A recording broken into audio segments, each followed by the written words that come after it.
ഈ ഉമ്മത്തിലെ നല്ലവരായ മുൻഗാമികൾ പറഞ്ഞത് കാണാം, നിസ്ഫുൽ ഇൽമി ലാ അദ്രി, നിസ്ഫുൽ ഇൽമി ലാ അദ്രി, അറിവിൻ്റെ പകുതിയാണ് ലാ അദ്രി, എനിക്കറിയുകയില്ല എന്ന് പറയുന്നത്. കാരണം അത് ഒരാളുടെ അറിവിനെ സൂചിപ്പിക്കുന്ന കാര്യമാണ്. അറിയാത്തത് ചോദിക്കപ്പെട്ടാൽ അറിയില്ല എന്ന് പറയണം, അത് അറിവാണ്. അതല്ലാതെ എന്തു ചെയ്യരുത്, ഒരിക്കലും അറിയാത്തത് ഒരാൾ പറയുക പാടില്ല. ദുനിയാവിൻ്റെ കാര്യത്തിൽ ഒരാൾ അറിയാത്തത് നമ്മോട് പറഞ്ഞാൽ നമുക്കത് ഇഷ്ടപ്പെടുകയില്ല. എന്തിനാണ് അറിയാത്ത കാര്യം പറയാൻ പോയത് എന്ന് നമ്മൾ ചോദിക്കും. ഒരാളോട് നമ്മളൊരു ഉപദേശം തേടി, ആരോഗ്യത്തെക്കുറിച്ചോ അല്ലെങ്കിൽ ഒരാളുടെ വീടുണ്ടാക്കുന്നതിനെ കുറിച്ചോ എന്തിനെങ്കിലും കുറിച്ചൊരു അഭിപ്രായം തേടി, അയാൾ അറിയാത്ത എന്തെങ്കിലും പറഞ്ഞാൽ, എന്നിട്ട് നമുക്ക് അബദ്ധം സംഭവിച്ചാൽ നമ്മൾ അയാളോട് ചോദിക്കും, അല്ലെങ്കിൽ നമുക്ക് മനസ്സിൽ നീരസമുണ്ടാകും. എന്തിനാണ് ഇയാൾ അറിയാത്ത കാര്യം പറയാൻ പോകുന്നത് എന്ന് നമ്മൾ പറയും. എങ്കിൽ സുബ്ഹാനല്ലാഹ്, ദീനിൻ്റെ കാര്യം ഒരാൾ അറിയാത്തത് പറയുന്നത് എത്ര ഗൗരവമായിരിക്കും. കാരണം ദീനിൻ്റെ കാര്യം അറിയാത്തത് പറയുക എന്നത് ഒരാൾ അള്ളാഹുവിൻ്റെ പേരിൽ, അവൻ്റെ റസൂൽ സല്ലല്ലാഹു അലൈഹി വസല്ലമയുടെ പേരിൽ കയ്യൊപ്പ് പതിപ്പിച്ച് നൽകലാണ്. പണ്ഡിതന്മാർ അതാണ് ചെയ്യുന്നത്. ഇബ്നുൽ ഖയ്യിം റഹിമഹുല്ലാഹ് അദ്ദേഹത്തിൻ്റെ മനോഹരമായ ഗ്രന്ഥത്തിൻ്റെ പേര് ഇഅ്ലാമുൽ മുവഖ്ഖിഈൻ അൻ റബ്ബിൽ ആലമീൻ, ഇഅ്ലാമുൽ മുവഖ്ഖിഈൻ അൻ റബ്ബിൽ ആലമീൻ, റബ്ബുൽ ആലമീനായ അള്ളാഹുവിൻ്റെ പേരിൽ തൗഖീഅ് ചെയ്ത് ഒപ്പിട്ട് നൽകുന്ന ആളുകൾ. അഅ്ലാമുൽ മുവഖ്ഖിഈൻ എന്നും ആ കിതാബിന് വായനയുണ്ട്. അഥവാ ദീൻ നീ സംസാരിക്കുമ്പോൾ റബ്ബ് പറഞ്ഞു എന്നാണ് നീ പറയുന്നത്, റസൂലുള്ളാഹി സ്വല്ലല്ലാഹു അലൈഹി വസല്ലം ഇത് പറഞ്ഞു, ഇതാണ് പറഞ്ഞത്, ഇതാണ് പഠിപ്പിച്ചത് എന്നാണ് നീ പറയുന്നത് ദീൻ നീ പറയുമ്പോൾ. അതുകൊണ്ട് തന്നെ അതിൽ ഒരിക്കലും ഉറപ്പില്ലാത്തത് ഒരിക്കലും ഒരാൾ പറയാൻ പാടില്ല. ഇന്നത്തെ കാലത്ത് ഈ സോഷ്യൽ മീഡിയയും ആധുനിക സൗകര്യങ്ങളും ഉള്ളതുകൊണ്ട് ആർക്കും വരുന്നവനും പോകുന്നവനൊക്കെ ദീനിനെ കുറിച്ച് സംസാരിക്കാം എന്ന സ്ഥിതിയാണ്. നിങ്ങൾ നോക്കൂ, ഒരു ആരോഗ്യരംഗത്തെ ഒരു കാര്യം, ഒരു സർജറിയെക്കുറിച്ചോ അല്ലെങ്കിൽ ഏതെങ്കിലും ഒരു വലിയ കാര്യത്തെക്കുറിച്ചോ മെഡിസിൻ പഠിച്ചിട്ടില്ലാത്ത ഒരാൾ സംസാരിച്ചാൽ ആളുകൾ അവനോട് പറയും, നീ ആരാണ് ഇത് പറയാൻ, ഇത് പഠിച്ചിട്ടുണ്ടോ എന്ന് ചോദിക്കും. മറ്റെന്തെങ്കിലും ഒരു എഞ്ചിനീയർ പറയേണ്ട കാര്യം അത് പഠിക്കാത്ത ഒരാൾ പറഞ്ഞാൽ അത് സമൂഹം അംഗീകരിച്ചു കൊടുക്കില്ല. നീ ഇത് പഠിച്ചിട്ടില്ലല്ലോ, ഇത് നീ എടുക്കേണ്ട പണിയല്ലേ, നീ പറയേണ്ടതല്ല എന്ന് പറയും. പക്ഷേ ഏറ്റവും ഗൗരവപ്പെട്ട ദീനിൻ്റെ കാര്യം മാത്രം ആർക്കും പറയാം. വരുന്നവനും പോകുന്നവനൊക്കെ അവൻ്റെ അഭിപ്രായം അവൻ രേഖപ്പെടുത്തുകയാണ്, അവനങ്ങ് പ്രഖ്യാപിക്കുകയാണ്, ഇങ്ങനെയാണ് ചെയ്യേണ്ടത്, എൻ്റെ നിലപാടിതാണ്. നിലപാട് പറയാൻ മാത്രം ആളുകൾ ഇരിക്കുന്നു. എന്ത് സംഭവം ഉണ്ടായാലും അപ്പോൾ ചൂടോടെ അതിലെല്ലാം ഇസ്ലാമിക നിലപാടിതാണ് എന്ന് പറയാൻ ആളുകൾ ഇരിക്കുന്നു. കാരണം അവരിൽ പലരുടെയും ഉദ്ദേശം എന്ന് പറയുന്നത് ഏത് സംഭവത്തിനും ഞാൻ ആദ്യം പ്രതികരിക്കും, നമ്മുടെ പ്രതികരണം ആദ്യം പറയണം. ചിലപ്പോൾ വ്യക്തികളായിരിക്കും, അല്ലെങ്കിൽ ചിലപ്പോൾ സംഘടനകളായിരിക്കും, നമ്മുടെ അഭിപ്രായം അതിൽ പറഞ്ഞേ പറ്റൂ. പ്രിയ സഹോദരങ്ങൾ, മനസ്സിലാക്കണം, എല്ലാ സംഭവത്തിനും നമ്മുടെ നിലപാട് പറയാൻ അള്ളാഹു സുബ്ഹാനഹു വ തആല നമ്മെ ഏൽപ്പിച്ചിട്ടില്ല. അള്ളാഹു നമ്മെ ഏൽപ്പിച്ചിട്ടില്ല. നിനക്കെല്ലാത്തിനും നിലപാടുണ്ടാകണം എന്നുമില്ല, അങ്ങനെയില്ല. ലാ ഇലാഹ ഇല്ലല്ലാഹ് ഒരു ഹദീസ് നിഷേധികളുടെ കൂട്ടത്തിൽ അവരിലെ ചില ആളുകൾ പ്രസംഗിക്കുകയാണ്. അവരിലൊരാൾ പ്രസംഗിക്കുകയാണ്, രണ്ട് രാജ്യങ്ങൾ തമ്മിൽ, ഒരു യൂറോപ്പിലെ ഒരു രാജ്യം മറ്റൊരു രാജ്യം തമ്മിൽ യുദ്ധമുണ്ടാവുകയാണ്. അപ്പോൾ ഒരാൾ പ്രസംഗിക്കുകയാണെന്ത്, ഇതിനെക്കുറിച്ച് നമ്മുടെ നിലപാട് എന്താണ്. എന്നിട്ട് അയാൾ പറയണം, നമുക്ക് നിലപാടുണ്ടായിരിക്കണം. നമ്മുടെ ഒരു നേതാവ് പറയാറുണ്ട്, ഏതിനും നമ്മുടെ ഒരു കയ്യൊപ്പ് ഉണ്ടായിരിക്കണം. അഭിമാനത്തോടെ ഇത് പ്രസംഗിക്കുകയാണ് ആളുകളോട്. ലാ ഇലാഹ ഇല്ലല്ലാഹ്. ബുദ്ധിശൂന്യതകളൊന്നും ചിന്തിച്ചു നോക്കി. നമ്മുടെ മുന്നിൽ നടക്കുന്ന, നമ്മുടെ മൂക്കിന് കീഴിൽ നടക്കുന്ന ഒരു സംഭവവികാസം ആണെങ്കിൽ പോലും ചിലപ്പോൾ നമുക്ക് മുഴുവൻ മനസ്സിലായിക്കൊള്ളണമെന്നില്ല. ഇത് എങ്ങോ നടക്കുന്ന, നമ്മൾ കണ്ടിട്ടില്ല, കേട്ടിട്ടില്ല, സാഹചര്യം അറിയില്ല, കാരണങ്ങൾ അറിയില്ല, ഒന്നും അറിയില്ല. അതിൽ പോലും നമുക്ക് അഭിപ്രായം ഉണ്ടായിരിക്കണം, നമുക്ക് നിലപാടുണ്ടായിരിക്കണം എന്ന് പറയുന്ന ആളുകൾ ഇല്ല. അങ്ങനെ ഇല്ല. ദീനിൻ്റെ ഒരു കാര്യം ആണെങ്കിൽ കൂടി, ദീനിൽ ഒരുപാട് വിഷയങ്ങളുണ്ട്, ഒരുപാട് വിഷയങ്ങൾ. വലിയ വലിയ വലിയ പണ്ഡിതന്മാർ പോലും അവരുടെ നിലപാടായി പറയാറുണ്ട് തവഖുഫ്. എന്താണത്? ഇതിൽ ഈ ഭാഗമാണോ ശരി, അല്ല മറുഭാഗമാണോ ശരി എന്ന് എനിക്ക് മനസ്സിലായിട്ടില്ല. അതുകൊണ്ട് ഞാൻ ഇതിൽ അഭിപ്രായം പറയുന്നില്ല. അതവഖഫ്, അഭിപ്രായം പറയുന്നില്ല. സുബ്ഹാനല്ലാഹ്, നിങ്ങൾ അറിയുമോ ഇബ്ൻ ബാസ് റഹിമഹുല്ലാഹ്? ആരാണ് ഇബ്ൻ ബാസ്? കാലഘട്ടത്തിലെ, കഴിഞ്ഞ നൂറ്റാണ്ടിലെ ഈ ഉമ്മത്തിൻ്റെ ഇമാമുമാരുടെ ഒരാൾ, ഷെയ്ഖ് അബ്ദുൽ അസീസ് ബിൻ അബ്ദുല്ലാഹി ബിൻ ബാസ് റഹിമഹുല്ലാഹ്. അദ്ദേഹത്തോടൊരു സ്ത്രീ സംശയം ചോദിക്കുകയാണ്. അദ്ദേഹത്തോടൊരു സ്ത്രീ സംശയം ചോദിച്ചു, ഷെയ്ഖ്, ഞാൻ എൻ്റെ കുട്ടിക്ക്, ചെറിയ കുട്ടിക്ക് ഉറങ്ങാൻ വേണ്ടി കഥകൾ പറഞ്ഞു കൊടുക്കുമ്പോൾ കഥകളിങ്ങനെ മെനഞ്ഞ് പറഞ്ഞു കൊടുക്കാൻ പാടുണ്ടോ? അതായത് നമ്മൾ പണ്ടേ കേട്ട ഒരു കഥയൊന്നുമല്ല, ഞാൻ ഇപ്പോൾ ഉണ്ടാക്കിയിട്ടൊരു കഥ പറഞ്ഞു കൊടുക്കുക. അപ്പം മനസ്സിൽ കൂട്ടിക്കെട്ടി ഒരു കഥ പറഞ്ഞ് കുട്ടിയെ ഉറക്കാൻ പാടുണ്ടോ? ഇബ്ൻ ബാസ് പറഞ്ഞു, എനിക്ക് ആ വിഷയം മനസ്സിലായിട്ടില്ല. പറ്റുമൊന്നുമല്ല, പറ്റില്ല എന്ന് പറയാൻ എനിക്ക് സാധിക്കുന്നില്ല. ഇബ്ൻ ബാസ് റഹിമഹുല്ലാഹ് ഒരു കുഞ്ഞിനെ ഉറക്കുന്ന കാര്യത്തിൽ ഒരു ഉമ്മ ചോദ്യം ചോദിച്ചതിന് ഇബ്ൻ ബാസ് റഹിമഹുല്ലാഹ് നൽകിയ മറുപടിയാണിത്. അതാണ് അറിവുള്ള ആളുകൾ, അതാണ് വിവരമുള്ളവർ. ഇമാം മാലിക്, ആരാണ് ഇമാം മാലിക്? ഇമാമു ദാരിൽ ഹിജ്റ.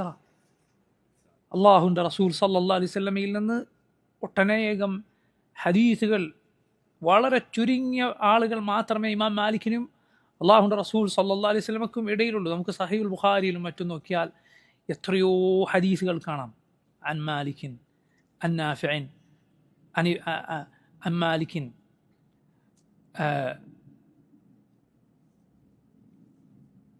അൻ നാഫിഇൻ അൻ ഇബ്നു ഉമർ അൻ റസൂലില്ലാഹ് സല്ലല്ലാഹു അലൈഹി വസല്ലം. ഇമാം മാലിക് റഹിമഹുല്ലാഹ് ഉദ്ധരിക്കുന്നു നാഫിഇൽ നിന്ന്, നാഫിഅ് ഇബ്നു ഉമറിൽ നിന്ന്, ഇബ്നു ഉമർ റസൂലുള്ളാഹി സ്വല്ലല്ലാഹു അലൈഹി വസല്ലമയിൽ നിന്ന്. ഇമാം മാലിക്കിനും അള്ളാഹുവിൻ്റെ റസൂലിനും ഇടയിൽ എത്ര ആളുകളാണ്? നാഫിഅ്, ഇബ്നു ഉമർ, രണ്ടുപേർ മാത്രം. അപ്പോൾ ഇങ്ങനെയുള്ള ഇമാം മാലിക് റഹിമഹുല്ലാഹ്, നിങ്ങൾ കേട്ടിട്ടില്ലേ അദ്ദേഹത്തോട് ഒരാൾ സംശയം ചോദിക്കാൻ വേണ്ടി, സംശയങ്ങൾ ചോദിക്കാൻ വേണ്ടി ദൂരെയുള്ള ഒരു നാട്ടിൽ നിന്ന്, ഖുറാസാനിൽ നിന്നോ മറ്റോ ഖാദങ്ങൾ താണ്ടി ഒരാൾ വരികയാണ്. എന്നിട്ട് ഇമാം മാലിക്കിനോട് ചോദ്യങ്ങൾ ചോദിക്കുന്നു. ഒരുപാട് ഒരുപാട് ഒരുപാട് ചോദ്യങ്ങൾക്ക് ഇമാം മാലിക് പറയുന്ന മറുപടി എനിക്കറിയില്ല എന്നല്ല, അതിൽ എനിക്കറിയില്ല എന്നാണ്. അദ്ദേഹം ചോദിച്ചു, ഇമാം, ഞാൻ നാട്ടിൽ പോയിട്ട് എന്തു പറയും? ഞാൻ ഇത്രയും ദൂരം താണ്ടി അങ്ങയുടെ അടുത്ത് വന്നത് ഇതിൻ്റെ ഉത്തരം കിട്ടാനാണ്. ഞാൻ അവരോട് പോയി എന്തു പറയും? അപ്പം അദ്ദേഹം പറഞ്ഞു, നീ പോയി പറഞ്ഞേക്കണം ഇമാം മാലിക്കിന് അറിയില്ല എന്ന്. ഇമാം മാലിക്കിന് അറിയില്ല എന്ന് നീ പോയി പറഞ്ഞേക്കും. പണ്ഡിതന്മാർ പറയാറുണ്ട്, നിന്നോട് ഒരാൾ ദീനിയായ ഒരു വിഷയത്തിൽ ഒരു സംശയം ചോദിച്ചു. നമുക്കറിയാം, പൊതുവേ ദീനിയായ സംശയം അയാൾ ആ ഒരു വിഷയം അയാളുടെ മുന്നിൽ വന്നതുകൊണ്ടായിരിക്കും ചോദിക്കുന്നത്. അതല്ല എങ്കിൽ ചിലപ്പോൾ ഒരു ബുദ്ധിമുട്ടിക്കുന്ന ഒരു കാര്യമായിരിക്കും അത്. ഇയാൾക്കതിന് ഉത്തരം കിട്ടിയില്ല എങ്കിൽ ഇയാളൊരു പ്രയാസത്തിലാണ്. അങ്ങനെ ഒരു പ്രയാസം ഉള്ള ഒരു മസലയുമായി അയാൾ ഒരു പ്രയാസത്തിൽപ്പെട്ടിട്ടാണ് എന്നോട് ചോദിക്കാൻ വന്നത്. എന്നിട്ട് നിന്നോട് ആ വിഷയത്തെക്കുറിച്ച് ഒരാൾ ചോദിച്ചാൽ നീ ചിന്തിക്കേണ്ടത് അവനെ ആ പ്രയാസത്തിൽ നിന്ന് എങ്ങനെ കരകയറ്റാം എന്നല്ല, നീ ആ പ്രയാസത്തിൽ നിന്ന് എങ്ങനെ രക്ഷപ്പെടും എന്നതാണ്. തെറ്റായ ഉത്തരം പറഞ്ഞിട്ട് നീ പ്രയാസപ്പെടരുത്. നീ റബ്ബിൻ്റെ അരികിൽ നിന്നെ രക്ഷപ്പെടുത്താനാണ് നീ ആദ്യം നോക്കേണ്ടത്, വന്നയാളുടെ കാര്യമല്ല. അറിയില്ല ഖലാസ്, കഴിഞ്ഞു. ചില ആളുകൾ ചോദിക്കും, ശരി, ഇത് നമ്മൾ ആരോട് ചോദിക്കും? ഇനി ഞാനിത് ആരോട് ചോദിക്കും? അങ്ങനെ ചോദിക്കാൻ പോകുന്ന ഒരാൾ നിനക്കറിയില്ലേ, നീ പറയുക എനിക്കറിയില്ല ആരോട് ചോദിക്കണം. യാതൊരു കുഴപ്പമില്ല, നമ്മുടെ മുൻഗാമികൾ പറഞ്ഞിട്ടുള്ള കാര്യമാണ്. എനിക്ക് ചോദിക്കാൻ പറ്റിയ ഒരാളെ അറിയില്ല, ഖലാസ്, ഒരു കുഴപ്പമില്ല, അങ്ങനെ പറയാം. റബ്ബിൻ്റെ അരികിൽ നീ ചെന്ന് നിന്ന് അള്ളാഹുവിൻ്റെ ദീനിനെ കുറിച്ച് അറിയാത്തത്, നിനക്ക് വിവരമില്ലാത്തത് പറഞ്ഞവനായ റബ്ബിൻ്റെ മുന്നിൽ നിൽക്കുന്നതിനേക്കാൾ എത്രയോ സുരക്ഷിതമായ കാര്യം ഇതാണ്. അള്ളാഹുവിൻ്റെ ദീനിൻ്റെ പേരിൽ സംസാരിക്കുമ്പോൾ വളരെ വളരെ വളരെ നമ്മൾ ശ്രദ്ധിക്കുക. സുബ്ഹാനല്ലാഹ്, അതിൽ വിഷയങ്ങൾക്കനുസരിച്ച് അതിൻ്റെ ഗൗരവം കൂടും. വിശ്വാസ കാര്യങ്ങളിൽ, അതുപോലെ ദീനിൻ്റെ അടിസ്ഥാന കാര്യങ്ങളിൽ ഒക്കെ അറിയാത്തത് സംസാരിക്കുക എന്നത് കൂടുതൽ ഗൗരവമുള്ള കാര്യമാണ്.